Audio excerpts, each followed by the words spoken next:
আসসালামু আলাইকুম।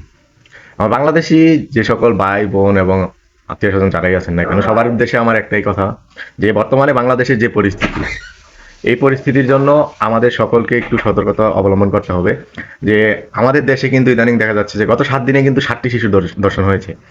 তো এই দর্শনে যেহেতু আমাদের দেশে কোনো বিচার নাই, তো আমাদের সেদিকে লক্ষ্য রাখতে হবে যেন আমাদের, আপনার, আমার, সবার যে বাচ্চা আছে, যে মেয়ে বাচ্চাগুলো আছে, তারা যেন সবসময় আমাদের চোখের সামনেই থাকে, কখনো যেন চোখের আড়াল না হয়। কারণ দেখুন, বাচ্চা আপনার, আমার, সবার, আমাদের বাচ্চা যাদের কিনা ধর্ষিত হয় তারাই বোঝে যে বাচ্চা হারানোর বেদনাটা কতটুকু।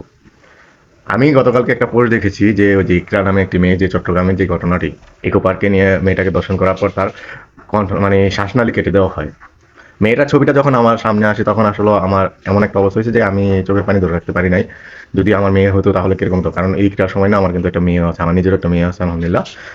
তো আমি জাস্ট এতটুকু ইমাজিন করছি যে মেয়েটা যখন কিনা শ্বাসনালী কাটা হয়, কেটে ওখানে ফেলে দেওয়া আসে, সেখান থেকে সে তার শ্বাসনালী দৌড়ে হাঁটতে হাঁটতে রাস্তায় চলে আসে, তাহলে ওই মেয়েটা কতটুকু কষ্ট পাইছে, এটা যখনই ভাবি তখন আমার চোখে কান্নার উচ্ছ্বসিত হয়ে যায়। তো আপনাদের প্রতি আমার একটা রিকোয়েস্ট থাকবে, বিশেষ করে মা বোনদের উদ্দেশ্যে কথাটা বলা আপনারা, কারণ আপনাদের হাজবেন্ড তো সবসময় বাসার বাইরে থাকে কাজের ব্যাপারে, কিন্তু আপনারা সবসময় বাসায় থাকেন, চেষ্টা করবেন আপনার মেয়েকে সবসময় চোখে চোখে রাখতে, কখনো যেন চোখের আড়াল না হয়। কারণ আমাদের দেশে তো এগুলোর কোনো বিচার নেই। এখন আমাদের দেশে মানে যারা দর্শিতা তারা একটা হিংস্র প্রাণীতে রূপান্তরিত হয়েছে। কারণ বিচার নাই তো, যেখানে বিচার নেই সেখানে এগুলা বাড়বে, এটা স্বাভাবিক। যদি বিচার থাকতো তাহলে এই দর্শিতা অবশ্যই কমতো।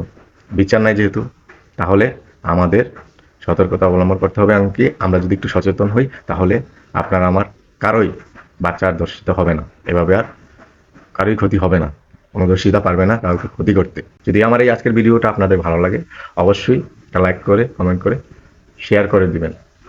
সর্বোচ্চ গতিতে শেয়ার করবেন যাতে আমার এই ভিডিওটা সবার মাধ্যমে চলে যায়, সবার কাছে যায় এবং সবাই যেন এই কথাগুলো শুনতে পারে। ধন্যবাদ। আসসালামু আলাইকুম।